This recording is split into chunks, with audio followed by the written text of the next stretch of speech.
Brandon Ingram will wait until next offseason before engaging in contract talks with the Pelicans, according to Christian Clark of NOLA.com. What does this mean for his future in New Orleans? 5, Chaz, and Lito. Before we get into the show, make sure you like, comment, and subscribe. Let's get into it. First took away. Gas for gas. Get your money's worth.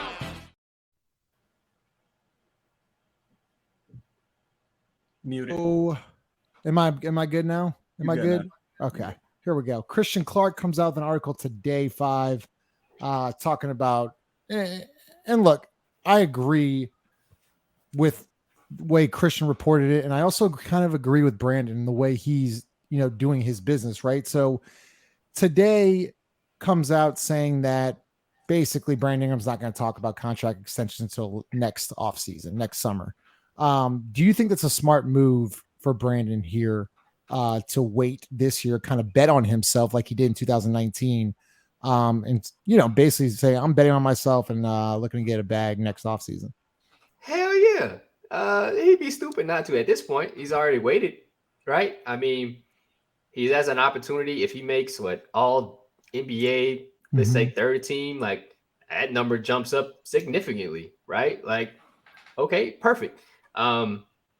I don't think this was like the greatest showing for him coming off this FIBA, but maybe I'm sure he believes in himself. Like I don't doubt that, but he has to show something more that he can necessarily lead this team through a full season and get them at least to the second round. And I think he will probably get those nods if this team is what they get to, let's say the third seed in the West, and he maybe makes an all-star team. That number jumps up significantly. He'll get that bag that he'll deserve. Yeah. So Chaz, back in 2019, when Brandon Ingram was coming off the blood clots, he had one of his best years. He kind of bet on himself. He had averaged 24 points per game, 6.5 rebounds, 4.2 assists. The Pelicans then gave him that extension, right? So now we go, there are new rules to this, right? So if he makes an all-NBA team, kind of like what Jaylen Brown did, right? He got $300 million. What was Jaylen? Second team all-NBA, is that correct? Third team, I believe. Third team. Okay. That's fine. So if Brandon makes an all-NBA team, he has to play 65 games or more. Since being in New Orleans, they've won a pandemic year.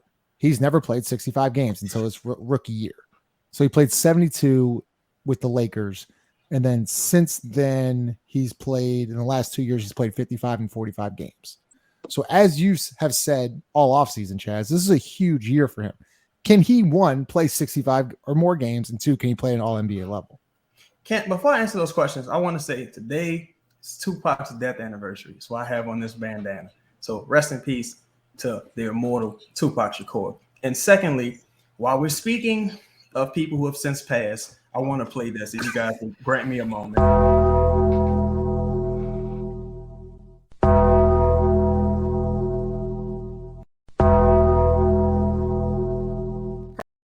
And I don't traditionally do this, but I'm going to answer your question with the question. I'm asking, like, what does that do for you? If Brandon don't get the fuck out of here, let me say this. Look, all of that loyalty and I love playing here, all of that goes out the window. This is about business, right? It all goes down to business. And I will say this. I totally agree with what Brandon is doing. But don't tell me you want to be here, you love it here, and all that at the same time, because you've been stealing money the last few years. So it would be, if I was Griff or if I was the organization, I'd say, look, we could have moved you to school, could have reset all this, but we chose you, to stay here. Won't you sign now, extend now? That way, you don't got us, under the gun next season. Because even in the event that he underperforms this year, you're going into next year still having to make a decision. If you keep him past the deadline, you're going into next year still having to make a decision, and you have even less leverage because now you have to extend them, or you got to sell low, or he may just walk for nothing. So I think it's the right business decision what he's doing, but I think the Pelicans are in a really interesting position here, Paul, because it's like if I pay him, it's going to be an overpay. Like, if I'm paying you for past production, I'm going to be overpaying. If he doesn't make all NBA all NBA, or he isn't an all-star starter, I think Pelicans in a terrible position. Do you think the Celtics overpay for Jaylen Brown, Chaz? No. Because You that don't? tandem has been so successful. He's a two-time All-Star, plays a lot of basketball, leader in his community in the locker room. They for what that's worth, some people not, and he multiple finals appearances, right? Like what, Yep. two? Two of them. they went to finals twice. What? No, one and Eastern once. Conference I'm sorry, Finals. once, and then Eastern Conference Finals lost in 7 to LeBron. Yeah, but even then, those dudes were young doing that, so that counts for something. And he was drafted to be a 3-and-D guy, so he's overachieved like thus far. So I think he got paid for what he's accomplished throughout the entirety of his career and where that team is going. Okay, so Lito, let me pose you this question then: if Brandon does come out, makes All-NBA 1, 2, or 3 team, first, second, or third teams, right? Puts up 25 a game, 7 rebounds, 5 assists, one of the better players in the league. Do you think he deserves a $50 million extension? Do you think it'd be a smart move for the Pelicans to give him that $50 million a year? Let me say this first. Jaylen was the best player on that finals team also. Oh yeah. I feel like that's an overlooked part of that. Like when the guy who was texting Kobe wasn't. Never mind. Yeah, that was weird. Yeah, I didn't really like. I didn't really like that. Are we winning? Is my question. Does that lead to wins? That's a good question. Because let me take it a step further. This is not only a big year for Brandon, in my opinion. This is a big year organizationally because if I'm Griff or Trajan or whoever.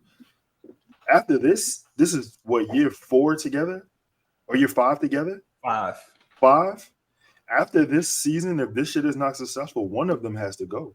So maybe Brandon may not get a chance to sign it. I don't know. Like who knows?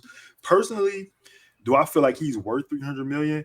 I mean, the market dictates that he is worth $300 million, right? Like that's what the market tells me. If I'm looking at, put him on par with Jaylen's numbers, I don't think they're that far apart. I don't have it in front of me.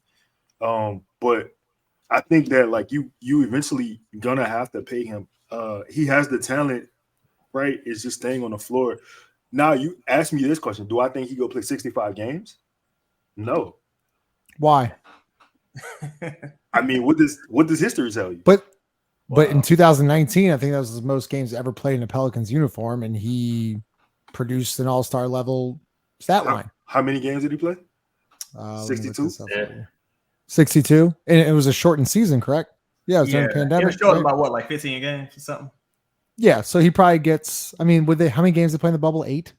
Yeah, I think 8. It was what it was. So he probably gets a 65 there, But other than that, he hasn't been close. Yeah, I don't think I think history is what it is for a reason. Like, and there's not a knock to him, but durability is not something that you can lean on Brandon for. I didn't realize this before I get to U5. I didn't realize Jaylen averaged 27, 7, and 4 last year. I mean, that's pretty. Oof. I mean, yeah, in like 69 games, something like that. Yeah. 67, with no left hand. That's the crazy part about it. and with a super duper scoring threat next to him. Like, yeah. They both play. The only thing Jaylen don't do for real is he's not a good facility. Like he doesn't look to pass. So in 2019, 2020, and 2021, 5, Brandon played 62 games and 61 games, and then since has gone down 55 and 45. You've been on these podcasts last 3 or 4 weeks saying like, hey, if you want money, you got to show me this year, right? What if he doesn't show you this year? What if he has kind of the same year as he did last year? Now what? Nothing. Like, I mean, that's no. Like, all right. Well, if you're the Pelicans, you got to figure out something. Like, it got to be like some kind of sign and trade at that point, right? Like, you can't run it back with a guy like that, but you kind of need him to leverage so you can get something in return. Because letting him walk for free doesn't do you any justice. I mean, you can get something out of him that fits around Brandon. Pause. So like that's what you would have to do. Him getting 65 games is like the minimum. Like, you have to get to 65 games. That's the threshold. If you don't get that, nothing else matters. Nothing else matters. Like, honestly, I don't even care if you get the All-NBA nod at that point. Because if you don't even eclipse 65 games, then I can't even quantify my team. I can't even evaluate what the team actually looks like with you on the court because you're not on the court enough. I can only assume, and they've assumed, so it's too much. Like, all right, let's move on and create something new. That go for both of us. I'm sorry. I just want to add this, and honestly, I don't think you even give him the whole year, bro. I feel like if you're not balling by the trade deadline, if come December, January, February, you gotta get the fuck up out of here. Because at that point, like when Brandon went down prior with the toe injury, he wasn't exactly playing incredible, right? But it was just some things that would happen. They were still trying to figure it out. He had his concussion, missed 4 or 5 games with that. There were a few things happening. But when he came back, it took him a little while to get back into the flow of things. Then when you look at the graphic for us, the teams we play, like my thing is, I need you to also have a quality regular season, because my biggest knock on Brandon is, he's not really a regular season player. So, like, do you pay for a guy who has a subpar regular season, but he shows up in the playoffs? It's like, how do you quantify that? Like, it's a difficult thing to really. It's difficult to put a number on what Brandon does because, like Five said, we've seen so little of him, and what we have seen has been questionable. Chaz, I got an answer for that though. I got an answer for that. Let me see, and I just want to see how you feel about this. So you said a guy who has a sub. I wouldn't say this guy's subpar regular seasons, but he doesn't play well his best in the regular season, but in the playoffs, he's somebody else, Jimmy Butler. Like, but. You saying like if it was a Jimmy Butler type situation? Yeah. Well, I'll say this: Jimmy Butler really has been a bad motherfucker since the Bulls, and that's the knock, because Jimmy Butler's also second round guy, I believe, if I'm not mistaken. Yeah, got it out the mud. Always had that killer mentality. Even like people chased him away because he was too much of a killer in Minnesota. You know what I'm saying? Like he's just a killer. And now in the situation he's in, already a finals guy, you know what I'm saying? Show a two-time finals guy. And it's like, see, if Brandon had been successful a bunch of times and just failed at the end or failed in multiple playoff appearances, it would be different. But it's like, man, I saw you against a Devin Booker-less, Phoenix Suns for about 2-3 games. You got hurt there. Then I see, you get hurt this season. Then I see you in fever. You get hurt again, or you get sick again at the end. It's just like you ain't got no stats. Can I ask all this? Because I think this, and whoever wants to answer it first. Okay, just say he does have a really good year, but he doesn't make an All-NBA team. What does that next contract look like? Because now you're in this weird threshold of, okay, he didn't make All-NBA, so you're not eligible, right, for the $50 million. So what does that extension look like? I don't know if Chaz, if you're 5, or I don't know if whoever looks. I don't know what the money looks like. I don't know what the number will look like. But if Brandon doesn't make or meet those criteria, he has to be a winner. That's what he has to be. He has to be a winner. Like, I'm gonna win us game. If you want to talk about Jimmy Butler, if that's the comparison, like he has to be a winner.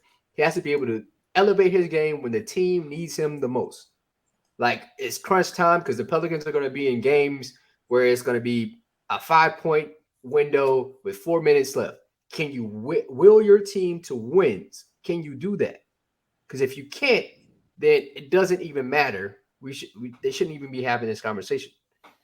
I think the conundrum there for me is like, I feel like I've seen him do that, like getting to the play-in, you know what I'm saying, like second half season type shit. But but the thing is like, you still got the 82 games you gotta account for, like, you know what December. I'm saying? Like, like you want to see it in December, January, the dog days of the NBA. Is it fair for me to say, we talked about Jaylen Brown and he has Jason Tatum, right? Well, Brandon's supposed to have Zion. He hasn't really had Zion. Is that excuse kind of tired? Chaz, I don't know if you want to go first on that. Because I think it's tired because, for one, Brandon talk a lot of shit. And for two, it's like, at the end of the day, dude, you were the number 2 pick. You're your own entity. If your entire career is based on being attached to Zion, fuck I need you for? I'll just get another guy and attach him to Zion. Pause. So at the end of the day, you have to operate in some independence of, this guy. Everything can't be, oh, well, again, like when he went down with the toe injury, Zion was there. You know what I'm saying? When he went out with the concussion, Zion was there. You know what I'm saying? So it's like, when Stan Van Gundy year, when he had the Stan Van Gundy, the bad year after game 6 against the Pacers, he just went totally downhill. Zion was there.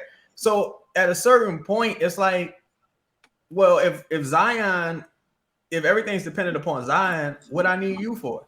Like, if that's going to be your ready-made excuse, and people can't have it both ways, because on one end, you hear people say, like the general public, people who big Brandon Ingram fans, Brandon's the leader of the team. He's the best player of the team.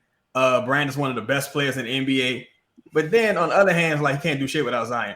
So it's, Well, he did technically do something with CJ, right? Where they went on that run, they beat the Spurs, and I understand they beat the Clippers without Paul George and Kawhi. I get that. But then they took 6 games to Phoenix, and Devin Booker got hurt. They won 36 games in a non-condensed. Right. They won 36 games. And I agree with you. But Lito, it's an interesting discussion, because of course some people took it the wrong way of saying like, oh my God, Brandon Ingram's going to leave and things like that. So you're now stuck in this weird spot of, well, Brandon's got to show up this year. There's no other option. So what are you expecting from Brandon this year? Because we're talking 65 games. Okay, can you play 65 games, and can you play an all-star level? No. And if he doesn't do that, is it time to go? No. You said no, Lito. He's not gonna play 65 games. I'm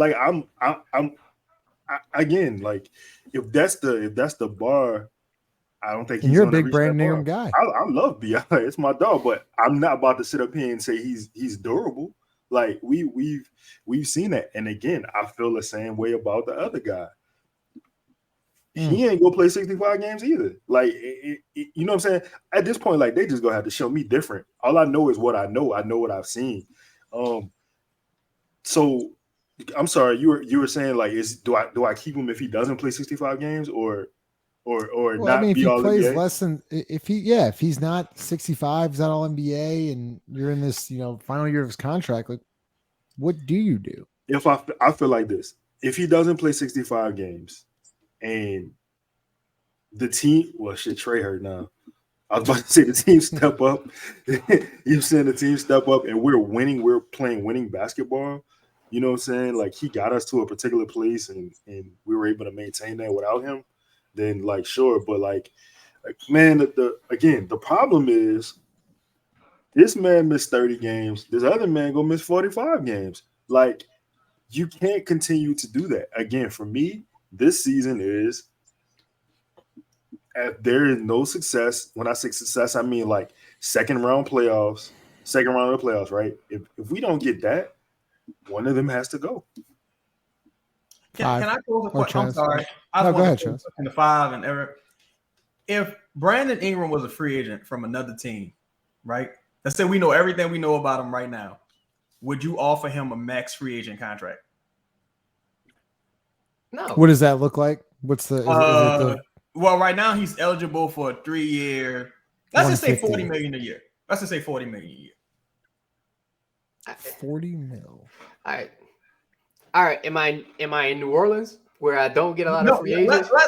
Let's say you're in New Orleans, but you also got the option of getting 2 $10 million guys. Like, all things being equal, because Brandon Ingram probably wouldn't come to New Orleans anyway. So let's say all things are equal. You can get all the mid-level guys. You any mid-level guy you want, right? But Brandon Ingram is a free agent.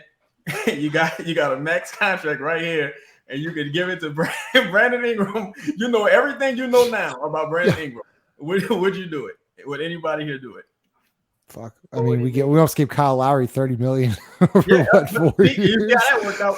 But When anybody do it. See, everybody got to think too long about it. I'd probably end up doing it, but Yeah, I'd have to like set up like all right, like the initial Zion thing, or like, you had to set up permissions like, in the contract, like you're not going to get X amount of money because you didn't play X amount of games because it's so like. But that's all right.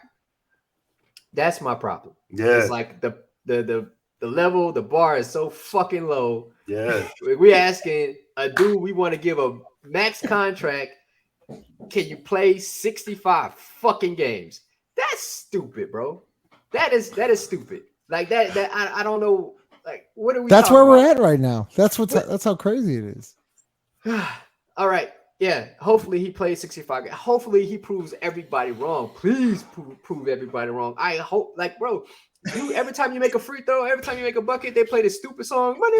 Hopefully you care about that enough that you play 65 fucking games and lead this team at least to the third round of the fucking playoffs. So I'm saying it.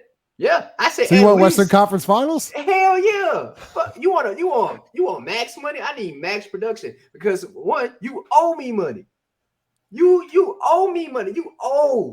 You got some back taxes, brother. I need to re-up off that. So if you want me to spend out some more money, I need some real production. Because the people gonna show up, right? Like the fandom is gonna show up, right? If you lead them that way. Matter of fact, I was having this conversation with somebody today, not to go off on a tangent, but I was having a conversation with somebody discussing how like New Orleans is like a basketball market, right?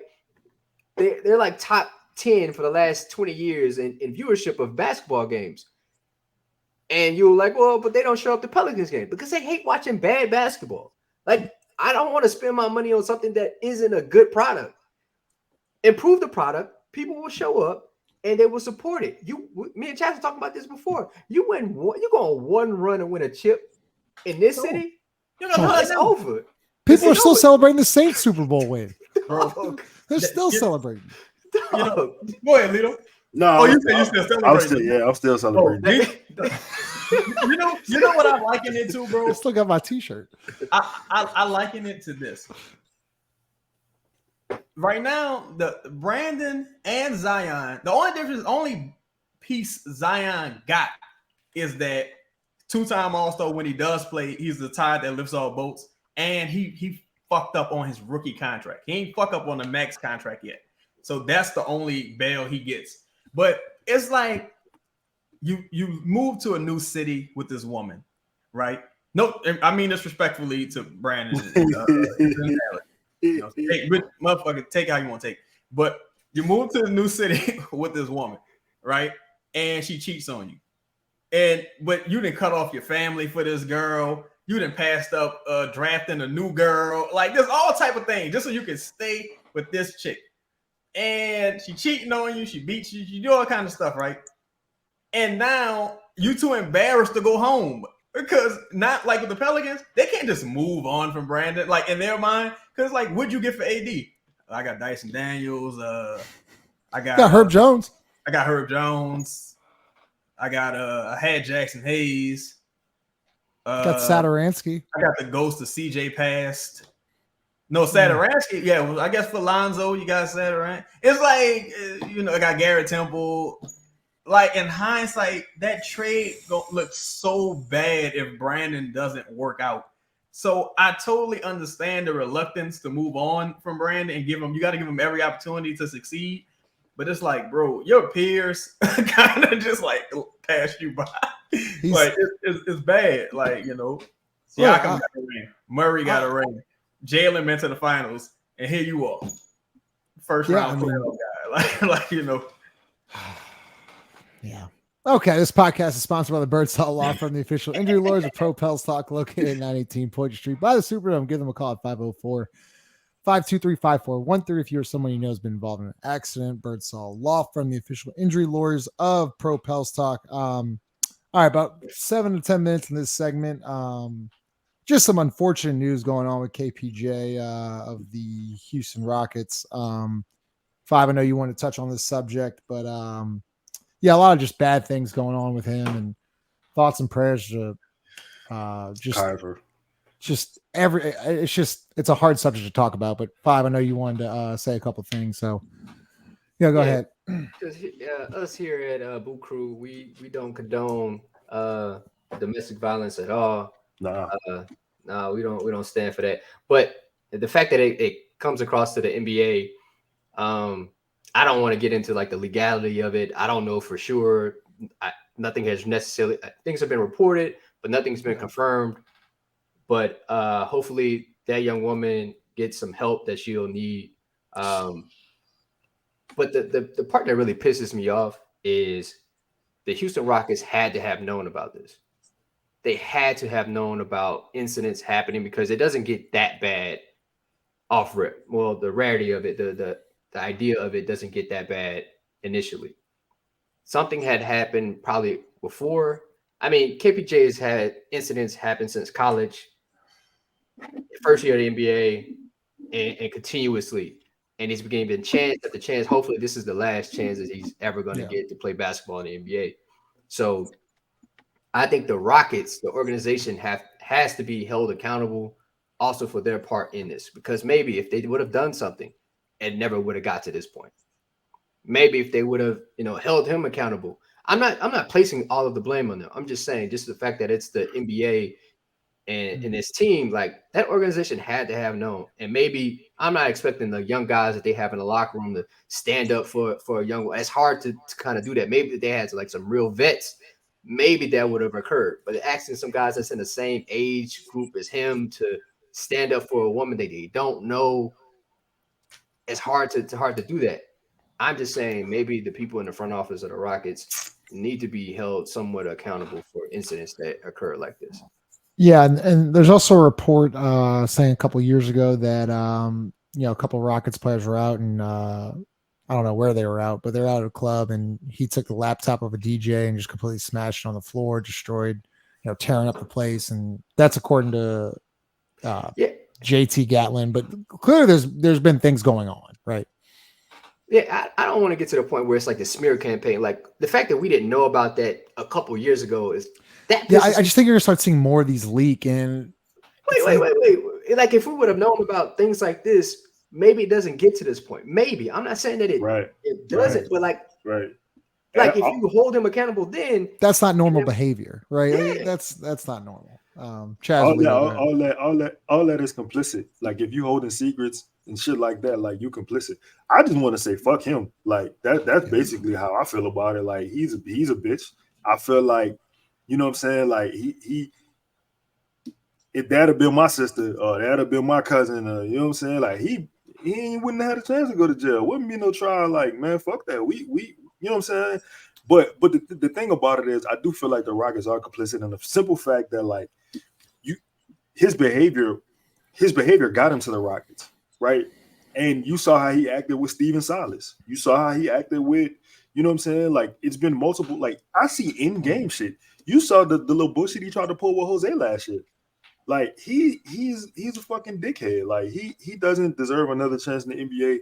With all the talent he got in the world, like he need to be the Paul Crew of the longest yard in the Prison Basketball Association. Was he who was he with when they just walked out of the game? Like, they didn't just quit? Like, they quit in the middle of the game? Yeah, was it him and Christian Wood? Yeah. That's right. I forgot about that. That's ironic. Christian Wood, he got his accusations as well. So you saying he'll be a Laker? I wouldn't be shocked. I'll say this, man. Ultimately, without knowing everything that happened, but knowing enough of what happened, I do think it's dangerous when because the way the league has shifted for better or worse is getting younger and younger and younger, and I think as a result, you do see a lot of organizations, especially organizations that aren't winning organizations, have situations where they're enabling young people. Like, you know what I'm saying? Clearly, this young man has an anger issue. You know what I'm saying? At best, he has an anger issue. And if it's to that point, you would hope that I thought all these organizations had like some type of therapist on board. And if they don't, they must be running a totally antiquated system, because ain't no way in the world you don't have some type of therapist, even if it's just for him, knowing his history and what he's done, and allegedly done, you got to keep somebody like that on board. I think it's a terrible situation. It's a black eye on the league. It's just super unfortunate. So many young people involved with the situation, and you just hope that the young lady, she makes it out and is healthy and is able to deal with the mental trauma and physical trauma, what happened. And for me, I hope for him that whatever problem you have, bro, I hope he can get some help, because basketball aside, I don't care if you never play basketball again. You can't go through life being that angry or being that triggered or whatever the situation is, because you won't last long, and it's sad, but that's the reality of the situation. One more thing. I feel like age shouldn't really have nothing to do with you committing such an egregious act. Like, at some point you got to learn something outside of basketball. Like, at some point you get grooming from places outside of a basketball court, right? Like, who are the people? Like, where are the parents? You know what I'm saying? Like, where the uncles? Where you know what I'm saying? What grandma? You know what I'm saying? Like, where's the situation? Are you getting? Who are you hanging with? Yeah, like, where are you getting care and compassion from? Like, at some point you gotta understand, like, you can't just act on emotion.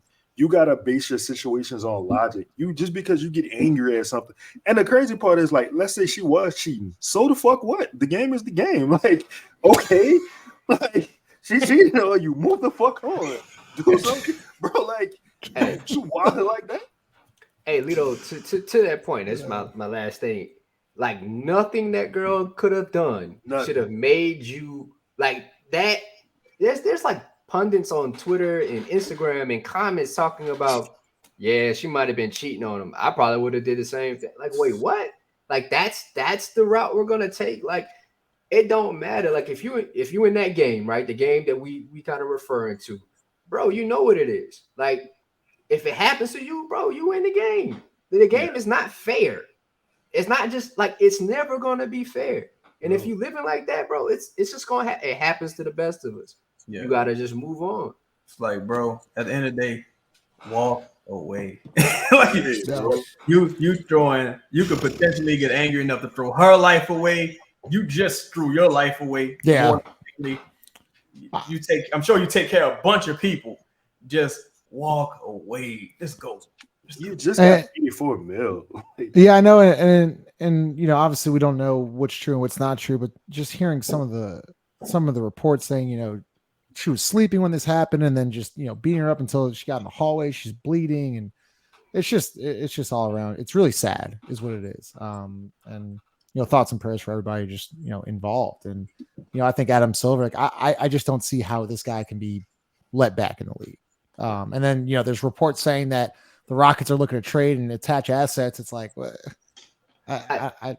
Even if they do that, man, I think it's just more of a, hey, we got to move off him because his name is holding so much weight. We have to move off so the next team can just cut him, right? So they can just release him, and we can go ahead and pay him his money and wipe our hands with him so that we don't have to, answer questions. It's important to whoever trades for him that people realize that the players aren't players. They're contracts. Like, you know what I'm saying? You got to separate the contract from the player time. So his contract would be awesome for a team. You got multiple years where you could just waive him non-guaranteed money. But the player himself, most people wouldn't want to be associated with those accusations. Yeah. Whew. Well, I will do it here. Make sure you like, comment, and subscribe. We will see y'all on Sunday night.